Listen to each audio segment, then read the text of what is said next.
Reform সংস্কার কথা তো আমরা বলেছি আগে, এখন অত্যন্ত সুচতুরভাবে একটা প্রোপাগান্ডা চালানো হচ্ছে যে বিএনপি সংস্কার মানছে না বলেই দেরি হচ্ছে।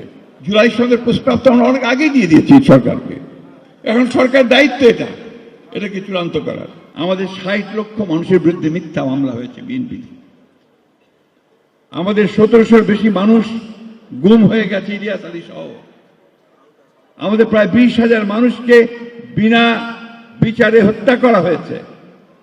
আর এই জুলাই আগস্টে আমাদের হিসাব মতে প্রায় 700 জন আমাদের ছাত্র দলের ছেলে, যুব দলের ছেলেকে গুলি করে হত্যা করা হয়েছে। আমাদের হাজার হাজার নেতাকর্মীকে কারাগারে আটক করে রাখা হয়েছে, আমাদের সিনিয়র নেতৃবৃন্দ সহ। এই ত্যাগ, এই তিতিক্ষার বিনিময়ে আমরা সবাই মিলে একটা জায়গায় এসে পৌঁছেছি, একটা সুযোগ সৃষ্টি হয়েছে। সেই সুযোগটা কি? একটা নতুন গণতান্ত্রিক বাংলাদেশ তৈরি করবার কথাটা আমি জোর দিয়ে বলতে চাই। একটা গণতান্ত্রিক বাংলাদেশ, আমরা এটাতে বিশ্বাস করি বলেই, পরিবর্তনে বিশ্বাস করি বলেই, এবং আমরা যে আগের যে রাষ্ট্র ব্যবস্থা, সেই রাষ্ট্র ব্যবস্থা দিয়ে দেশ এগিয়ে যাবে না তারা বিশ্বাস করি বলেই আমরা সেদিন কিন্তু একাই দল থেকে 27 দফা রাষ্ট্র সংস্কারের কর্মসূচি দিয়েছিলাম 2022 সালে, এবং তারও আগে 2016 সালে দেশনেত্রী বেগম খালেদা জিয়া ভিশন ফর 2016 দিয়েছিলেন পরিবর্তন, ভিশন ফর 30, দুঃখিত, ভিশন ফর 2030 দিয়েছিলেন 2016 সালে। এবং সেখানে কিন্তু আজকের যে সংস্কারের কথাগুলো উঠে আসছে সমস্ত দলগুলোর কাছ থেকে প্রায় সবগুলি সেখানে ছিল। আজকে এখানে আমাদের জাতীয় নেতৃবৃন্দ বসে আছেন, তাদেরকে সঙ্গে নিয়ে আমরা যে 27 দফা দিয়েছিলাম 7 তারিখে 22 সালে, সেটাকে আমরা কিন্তু 31 দফায় নিয়ে এসে আমরা পরবর্তীতে আবার সেটাকে আমরা ঘোষণা করেছি সমস্ত রাজনৈতিক দল যারা আমাদের সঙ্গে একসাথে কাজ করছিলেন। সুতরাং রিফর্ম সংস্কার কথা তো আমরা বলেছি আগে, এখন অত্যন্ত সুচতুরভাবে একটা প্রোপাগান্ডা চালানো হচ্ছে যে বিএনপি সংস্কার মানছে না বলেই দেরি হচ্ছে। এই কথাটা বলা প্রয়োজন, সেজন্য আমি বলছি। একটা মিডিয়াতে ক্যাম্পেইন হচ্ছে, সোশ্যাল মিডিয়াতে ক্যাম্পেইন হচ্ছে যে বিএনপি সংস্কার মানছে না। আমি তাদেরকে দয়া করে অনুরোধ করব যে দয়া করে তারা এই বিষয়গুলো একটু ভালো করে দেখেন যে আমাদের 31 দফায় কি ছিল, এখন কি আছে।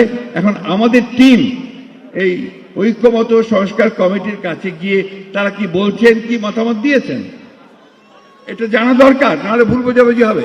আমাদের এখানে মান্না সাহেব সঠিকভাবে বলেছেন যে উনি তো দেখছেন যে অনেকগুলোই প্রায় একমত হয়ে গেছে। আমরা 10 বছর প্রধানমন্ত্রী 10 বছর থাকবেন বলেছি, আমরা বলেছি যে দ্বিকক্ষ বিশিষ্ট পার্লামেন্ট, আমরা বলেছি যে আমরা রাষ্ট্রপতি এবং প্রধানমন্ত্রীর ক্ষমতার মধ্যে ভারসাম্য থাকতে হবে, আমরা বলেছি বিচার ব্যবস্থাকে সম্পূর্ণভাবে একেবারে ইন্ডিপেন্ডেন্ট করতে হবে, আমরা বলেছি যে সংস্কার বিভিন্ন ক্ষেত্রেও নিয়ে আসতে হবে, অর্থনীতির ক্ষেত্রেও সংস্কার নিয়ে আসতে হবে। তো এই বিষয়গুলোকে সেইভাবে ব্যাখ্যা না করে আমরা যদি পজিটিভলি ব্যাখ্যা করি, এবং শুধুমাত্র যেহেতু বিএনপি বড় দল সুতরাং বিএনপিকেই শুধুমাত্র দোষারোপ করে কথাবার্তা বলাটা বোধহয় ঐক্যের জন্য সহায়ক শক্তি হবে না। আমি অনুরোধ করব সকল রাজনৈতিক দলগুলোকে, বিশেষ করে তরুণদেরকে, যে তরুণদেরকে আমরা দীর্ঘ 15 বছর ডাক দিয়েছি, সভা সমাবেশের মধ্য দিয়ে আমরা সমাবেশ করেছি, 7 নদী পার হয়েছি, বিভাগে সমাবেশ করেছি, আমাদের ছেলেরা গুলি খেয়ে মরেছে, সেখান থেকে আমরা একটাই ডাক দিয়েছিলাম, কে আছো জওয়ান, হও আগুয়ান, হাঁকিছে ভবিষ্যৎ। কারণ আমরা মনে করি যে শুধুমাত্র তরুণরাই পারে, যুবকরাই পারে একটা পরিবর্তন আনতে। সেই পরিবর্তন তারা এনেছে, সেই জন্য আমরা তাদেরকে আন্তরিকভাবে ধন্যবাদ, কৃতজ্ঞতা জানাচ্ছি। আমরা বিএনপি অত্যন্ত সজাগ, চ্যালেঞ্জগুলো মোকাবিলা করার ব্যাপারে খুব সজাগ। সাকি বলেছে বড় চ্যালেঞ্জ মোকাবিলা বলেই তো আগেই সংস্কারের প্রস্তাব দিয়েছে, চ্যালেঞ্জ মোকাবিলা করবো বলেই তো জনগণের কাছে চলে গেছি সমাবেশ নিয়ে, চ্যালেঞ্জ মনে করবো বলেই তো নদীর সামনে পার হয়ে সমাবেশ করি, সরকারের পতন চেয়েছি, রক্ত ঢেলে দিয়েছি। যেদিন মিরপুরের একজন লেজ ওয়ার্কার মকবুলকে গুলি করে হত্যা করা হয় আমার অফিসের সামনে, আমি যখন তাকে মর্গে দেখতে চাই তখন দেখি যে তার স্ত্রীর পরনে একটা শুধুমাত্র ছেঁড়া শাড়ি। আমাদেরও অসংখ্য লোক মারা গেছে, জামাতে ইসলামের অসংখ্য মারা গেছে, অন্যান্য রাজনৈতিক দলের অনেকেই মারা গেছে। সুতরাং ঐক্যের প্রশ্নে আমাদের কোনো আপোষ নেই, আর গণতন্ত্রের প্রশ্নে আমাদের কোনো আপোষ নেই। আমরা খুব পরিষ্কার করে বলতে চাই, বিএনপি আমরা একটা লিবারেল ডেমোক্রেটিক পার্টি। এই লিবারেল ডেমোক্রেটিক পার্টির আমরা গণতন্ত্রের মধ্য দিয়েই, নির্বাচনের মধ্য দিয়েই পরিবর্তনটা চাই, এবং সেই পরিবর্তনটা পার্লামেন্টের মধ্যেই চাই। আমি অনুরোধ করব সকলকে এই বিষয়গুলো ইতিবাচকভাবে দেখবেন। আর যে জুলাই সনদের কথা উঠেছে, জুলাই সনদের প্রস্তাব তো আমরা অনেক আগে দিয়ে দিয়েছি সরকারকে। এখন সরকারের দায়িত্ব এটাকে চূড়ান্ত করার। সরকারের দায়িত্ব এই বিষয়গুলোকে সামনে নিয়ে আসা। সরকারের দায়িত্ব যে আমরা ঐক্যমতের সঙ্গে কোন জায়গায় একমত হচ্ছি না, কোন জায়গায় একমত হচ্ছি সেটা বলুক।